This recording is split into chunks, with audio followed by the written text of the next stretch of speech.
ഒരു നവോത്ഥാന നായകനാണ് സഹോദരൻ അയ്യപ്പൻ. അപ്പൊ നമുക്കിന്ന് സഹോദരൻ അയ്യപ്പനെ കുറിച്ച് പഠിക്കാം. അദ്ദേഹത്തിന്റെ ജനനം 1889 ആഗസ്റ്റ് 21 അപ്പോൾ 1889 ആഗസ്റ്റ് 21 സഹോദരൻ അയ്യപ്പൻ ജനിച്ചത്. അദ്ദേഹത്തിന്റെ ജന്മസ്ഥലം എറണാകുളം ജില്ലയിലെ ചെറായിയാണ്.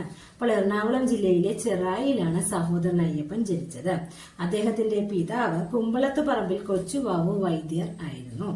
മാതാവ് ഉണ്ണുള്ളി, പത്നി പാർവതി. അദ്ദേഹം അന്തരിച്ച വർഷം 1968 മാർച്ച് 6 ഇനി അദ്ദേഹത്തെ കുറിച്ച് പറയുകയാണെങ്കിൽ സഹോദര സംഘം സ്ഥാപിച്ചത് സഹോദരൻ അയ്യപ്പനാണ്. അദ്ദേഹം 1917 സഹോദര സംഘം സ്ഥാപിച്ചത്. ഇനി സഹോദര സംഘത്തിന്റെ പ്രധാനപ്പെട്ട ലക്ഷ്യം എന്തായിരുന്നു എന്ന് ചോദിച്ചാൽ ജാതി നശീകരണമായിരുന്നു സഹോദര സംഘത്തിന്റെ പ്രധാന ലക്ഷ്യം. അപ്പോൾ ജാതി നശീകരണം ലക്ഷ്യമാക്കിക്കൊണ്ട് അദ്ദേഹം രൂപീകരിച്ചതാണ്